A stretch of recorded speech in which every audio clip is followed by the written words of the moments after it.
Here's some more time management essentials. Learn to study what we call majors and minors. You pick up the phone.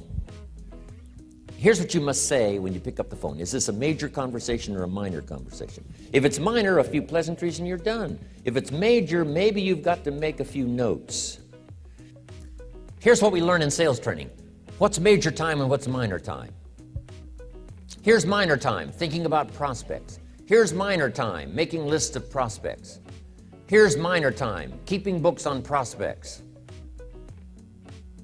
Here's minor time, going to see the prospect.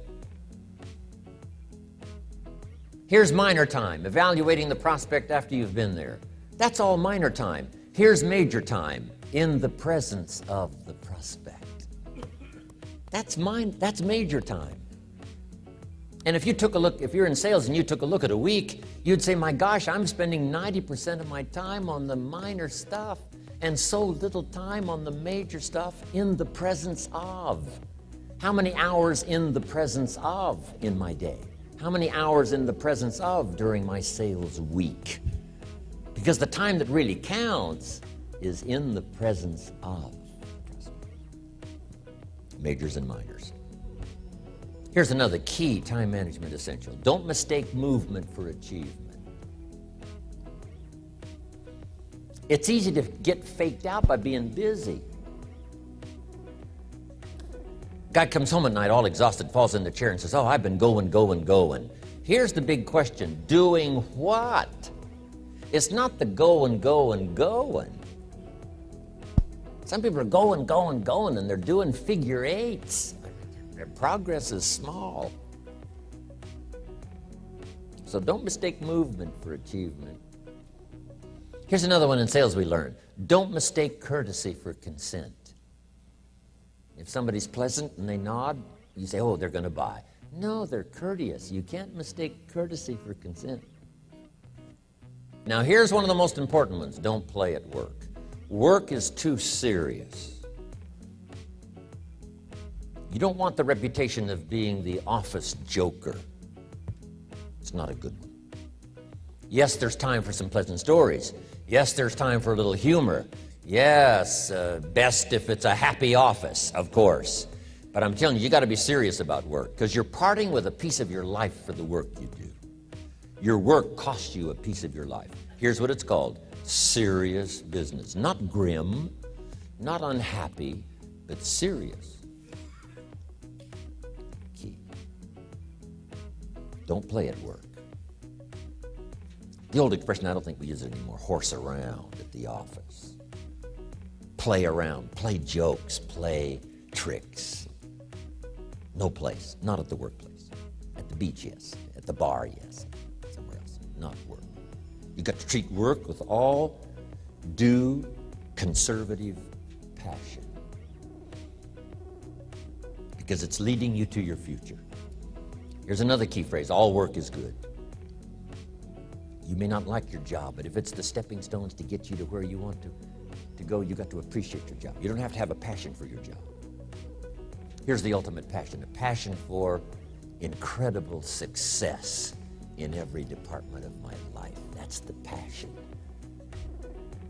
But don't look down on some menial job you have to do to finally get you to where you want to go. No job is menial. No job is not, no, every job is noble. Training life for pay, making a contribution to society. Here's the next one. Read all the books. You know, I've only got a few notes here on time management, but if you've got some particular challenges, you run a big organization, a big corporation, you've got some challenges, there's plenty of books. Now, here's what's next. Time is like capital.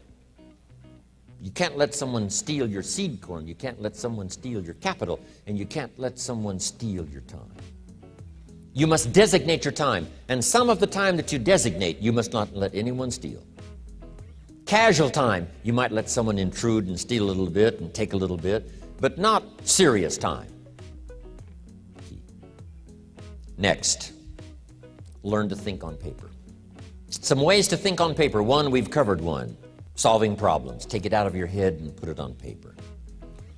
Another one is setting goals. Making these lists we've already started. Here's another good way to think on paper. It's a projects book. Each person you're working with and each project you're working on, get a loose leaf binder and a tab and some pieces of paper behind the tab, and do a little continual summary of how it's going between you and that person and between you and that project. I call it a projects book. It is so useful to me. But what's going on between you and this person? When you last got together, what did you talk about? And you got a few notes there. Here's what we talked about the last time we got together. Now when you get together again, you can review that so you'll know better what to talk about. When the president gets ready to travel and he's going to meet some important people, guess what they bring him? All these briefing books. Right? The last time you were with Khrushchev, Kennedy is informed. Here's what he said and here's what you said. Kennedy said, oh, that's valuable. I need to remember that. If a person is important, it's worth a little running account. You might even have a projects book for your children. Here's what's happening between me and my child. We've talked about this, and we've talked about this, and we've talked about this. Next is a game plan. You know, if you've got a house and the insurance is going to come due and some other things are going to come due, you just put it on a spreadsheet and make sure it's taken care of. Key phrase, take things out of your head and put them on paper. And the key is to just experiment with different ways that helps you to do that. Now here's the last one, thinking on paper, and that's to keep a journal. One of the things I'm known for around the world, have been now for 39, 40 years, is keeping a journal. Now my journal is not it's not necessarily it's not like a diary. It might be part diary. You know, I'm flying over Ireland and write down a few little things that impress me. Today I met this person. Wow, what an extraordinary event. Today I conducted this seminar in Rome. 1,000 people stood up and sang for me. I've got a little bit of a diary in there. But here's what primarily your journal is for: collecting good ideas. A journal is to collect good ideas on your health, good ideas for your business, good ideas for your future, good ideas for time management. Because I used to take notes on pieces of paper and torn off corners and backs of old envelopes and restaurant placemats. And I threw all this stuff in a drawer. It did not serve me well. I finally learned to get a bound copy, right? And just keep a journal, right? If I was here, I had my journal, I'd be taking notes, right? These 2 days in my journal. Now, if you're caught without your journal, you just take the notes. When you get back home, you put those notes in your journal, throw the paper away. Because we don't usually go through paper to review. But see, my journals now make up a significant part of my own library. My journal's all reserved privately for my children and my grandchildren. Can you imagine what I've collected over the years? It's unbelievable. There are 3 treasures to leave behind. Here they are. Number 1, your pictures. Don't leave the event unrecorded. It takes only a fraction of a second to say, here's who I was with. When I travel the world, right, we take all these pictures. And here's one of the gifts. People send me the pictures they took of me and them. It's part of the treasures I have on the farm.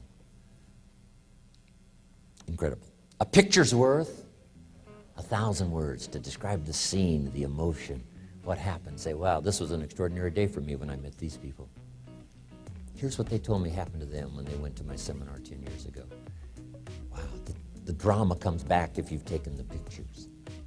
It's one of the treasures to leave behind when you go. Remember the old photographs that we have now of, 100 years ago, 70, 80 years ago, just a few photographs?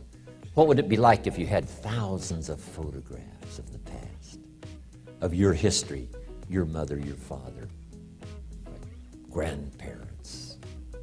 So change all of that now for your children. Leave all your photographs as a record. Here's what's next to leave behind, and that's your library.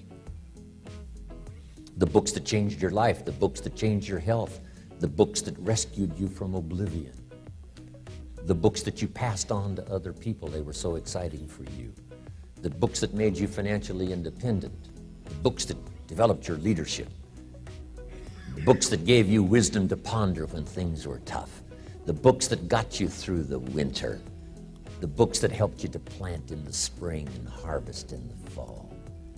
What a treasure to leave behind. If you do that, here's what's for sure. Your books will be more valuable than your furniture. Wow. Now, the third treasure to leave behind is your journals. The notes you took that helped you to live life as you lived it. Long after you're gone, a treasure that children, grandchildren, great-grandchildren will find so fascinating. They may use it to help guide their own life into their own future.